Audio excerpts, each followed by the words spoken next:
So it's gonna be everything that's part of that continuous tube. So mouth, right? From the mouth, we go to the pharynx. The pharynx, we go to the esophagus. From the esophagus to the stomach, small intestine, large intestine. So know the sphincters, whether, let's say we're breaking something up, mechanically or chemically. So obviously in the mouth, there's mechanical, through like grinding of the teeth. There's also chemical digestion through the enzymes. So there are two enzymes in the mouth. Salivary amylase and lipase. Amylase breaks what? Carbs. Thank you. Lipase breaks what? Lipids. All right, so from there we go down to the pharynx. There's three regions: naso behind the nose, oro behind the mouth, and then laryngo is going to be next to the larynx, which goes into the respiratory. But okay. From there, the esophagus, we go down to the stomach. Know the sphincters. So gastroesophageal and the pyloric that connects to the small intestine. Here, know the cells. So there were three cells that we talked about. Chief cells, what do they do? Pepsinogen? Yes. And is that the active form of that enzyme? No. No. What is the active form? And when does it become activated? The intrinsic factor or something like that? So intrinsic factor is important because it's for vitamin B12, but pepsinogen, what does it digest? What is it responsible for breaking down? Is it going to be fats, carbs, proteins? Carbohydrates. Proteins. Oh. Yeah. So proteins. So remember, we are protein too, right? Or you got lots of protein. So if you secreted an active protease, you would start eating yourself. The protease cannot tell the difference between your tissues versus your food, right? So any protease that is secreted is always going to be inactive. So there is pepsinogen that does not become activated till it hits the hydrochloric acid of the stomach. And then there's also the other protease that I want you to know that's from the pancreas. What is that one called? Trypsin. Yeah, there we go. Trypsin. The only two, yeah. Yeah, so pepsinogen in the stomach is activated when it hits hydrochloric acid. Trypsinogen in the small intestine that is secreted by the pancreas, not activated till it hits the small intestine. Because if they turn on, they're going to start eating the proteins. So we don't want that. So proteases are always inactive till they're where they're supposed to be. And then the hydrochloric acid, what cell secretes that? Yep, there we go. From there, so the stomach, there is a modification. It has a oblique layer, which aids in that mechanical churning movement of the stomach. From there, we empty into the small intestine. Are we just dumping everything into the small intestine? No, it takes some time. Why does it take some time? Because we want to give it a chance to continue to be broken down and then absorbed, right? We worked hard for that food. So you're going to slow the emptying into the stomach. So this kind of comes into these parts where we have CCK and secretin, or that enteroendocrine reflex, where basically the small intestine is like, chill. And it slows down the small intestine. And then in addition to that, right, these hormones are going to facilitate things coming in from the gallbladder as well as the pancreas, because the pancreas contains the digestive enzymes and the buffers to neutralize the acidic pH of the stomach. And then the bile, what does the bile do? Breaks down fats. Yeah. So it emulsifies fat, so then the lipases can get at it and continue breaking it down. So who makes the bile? No, liver. Yeah, and it's just stored there. Oh. Yeah. Yeah, sorry. Oh, yeah. I thought I Okay. I'm waking up. Yeah, no. Alright, so then, so structural modifications that aid in absorption. So remember, we have a greater surface area in the small intestine, so we have those little circular folds that look like the little screw cap on a bottle. We also have the microvilli, which are the little fingers, and then on the little fingers, we have the little microvilli that contain the brush border enzymes that are attached to the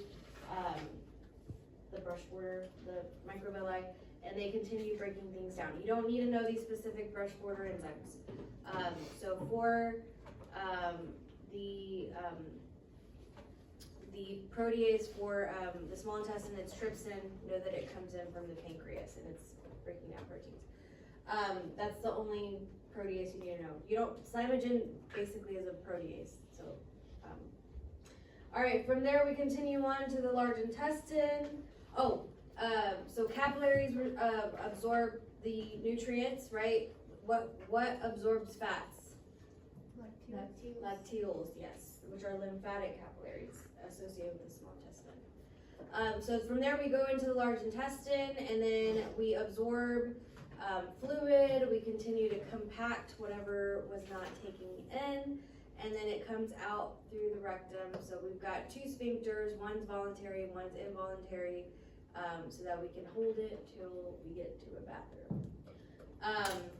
Okay, so salivary glands produce saliva, labeling them. So remember, for lecture, typically this deals with physiology or focuses on physiology, and lab will typically focus on anatomy. So I'm not going to have you identify the salivary glands on lecture exams or identify parts. I'm more interested in their jobs and how they do it. So salivary glands, we've got the lipase and the amylase, and we've got bile, that's a lipid emulsifier. We reabsorb the salts in the small intestine and kind of recycle it. Pancreas produces digestive enzymes and buffers, and then the enzymes, the only two in the mouth are amylase and lipase. Then we've got the pepsin and hydrochloric acid isn't an enzyme, but pepsin and hydrochloric acid digest in the stomach. From there we go into the small intestine, so we've got trypsin, and then knowing that bile emulsifies that aid the lipases in digestion. Alright, so we talked about capillary and lacteals, and we talked about these hormones. Alright, so for this one, so catabolic, what are we doing? Breaking something down or building something up? Breaking down. Anabolic, think anabolic steroids, right? So you're getting bigger. They're illegal, but you're getting bigger. So you're building something with little pieces that you've broken down.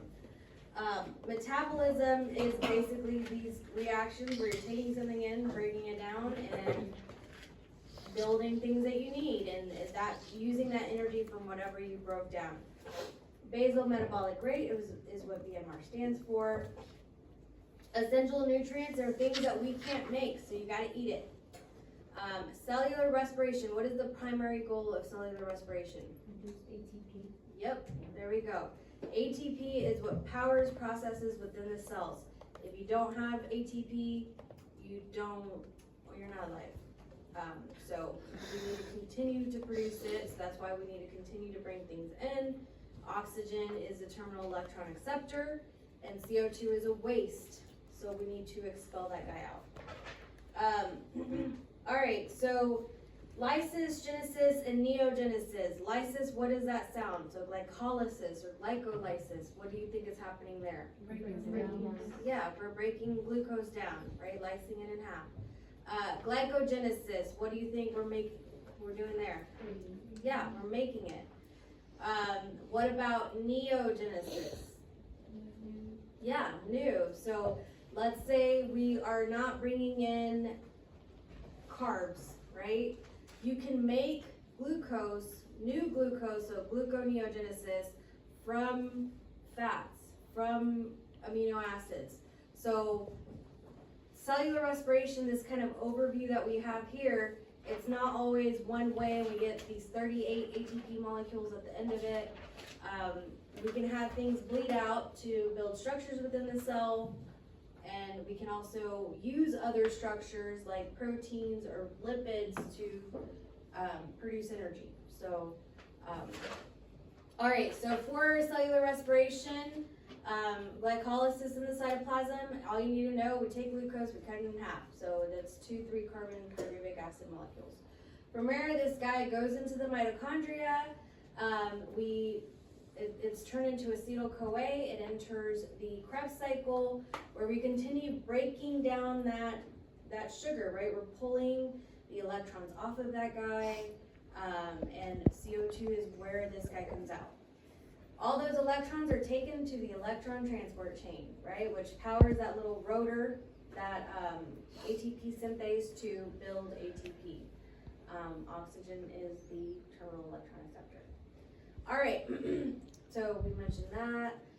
These are your electron carriers that take the electrons you pulled off of sugar or whatever you're digesting or breaking down.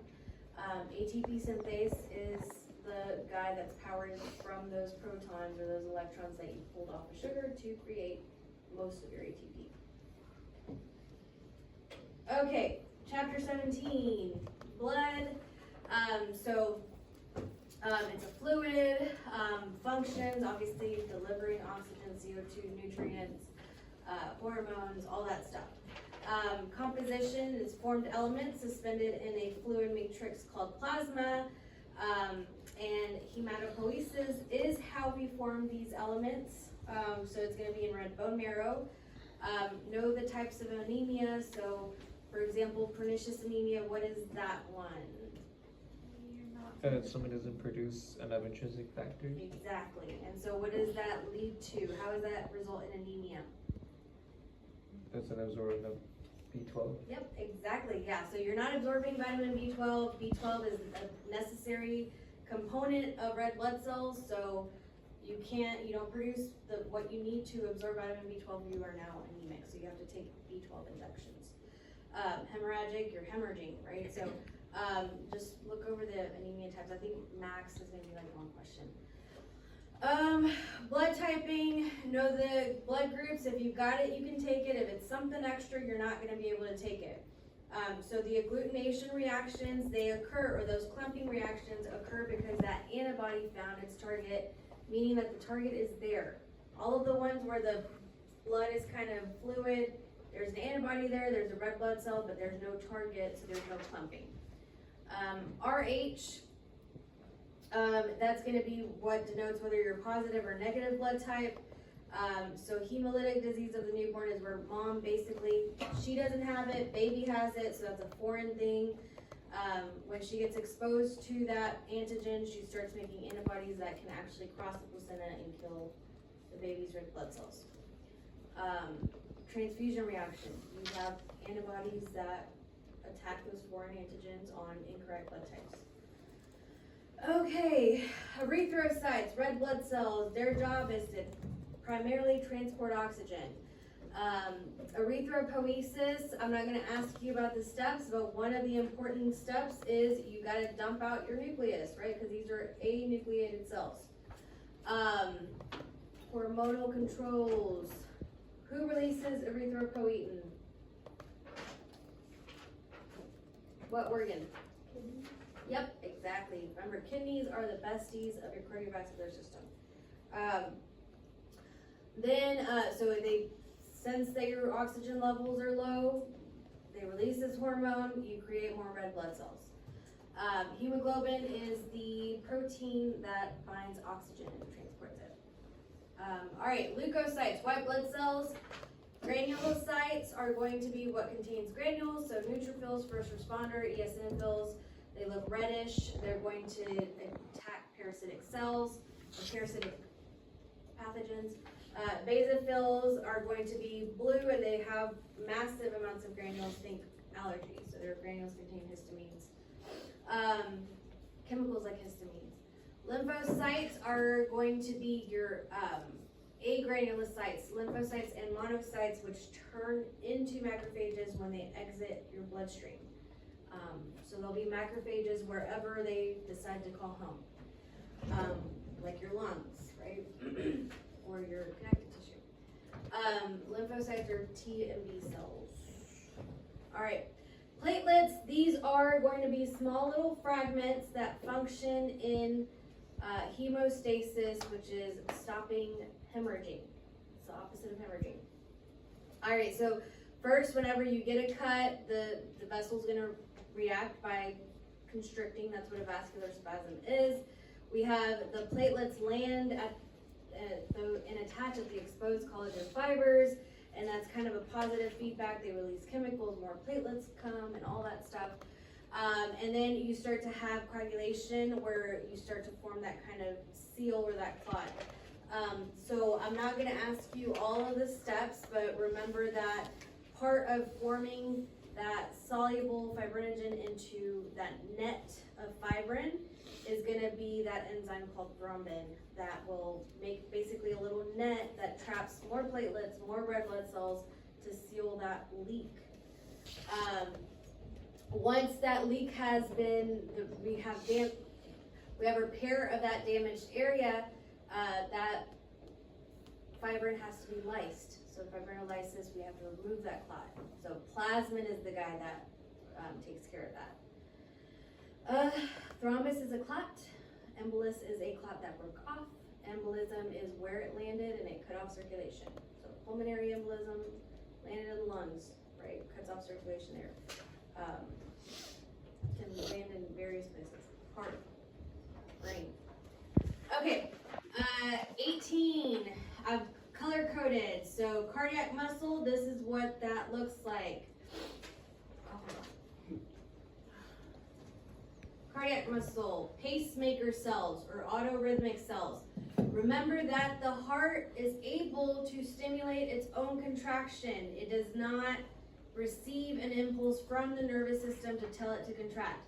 The nervous system can adjust the rate, but it does not have anything to do with stimulating contraction. It's going to be these pacemaker cells that set it off. What are the 3 ions? Calcium, potassium, and sodium. Yes, and what are their order? For both of them, it's the same order. For one, step 1 is gonna be what? Depolarization. Yes, depolarization, but what's the ion that's responsible for depolarization? It's the same one as skeletal muscle. Sodium. Sodium, yeah, sodium. So step 1 is sodium, step 2 is gonna be calcium for both of these guys, and step 3 is gonna be potassium. That brings it back down. So we're just gonna simplify, step 1, 2, and 3. Same steps. The shape of it looks a little bit different. So for the cardiac contraction, we've got a little plateau, so it prevents it from, in this case, calcium prevents it from repolarizing. But in this case, it shoots it up past threshold on the autorhythmic cells. All right, so blood flow through the heart. Once again, I'm not really emphasizing anatomy. What allows the heart to act as a functional syncytium? How does it coordinate? It doesn't all contract at the same time, but how does it coordinate contraction? Where we have it, okay, the atria and then the ventricles, but that wave of depolarization spreads throughout the heart. How does that happen? Is it gap junction? Yes, exactly.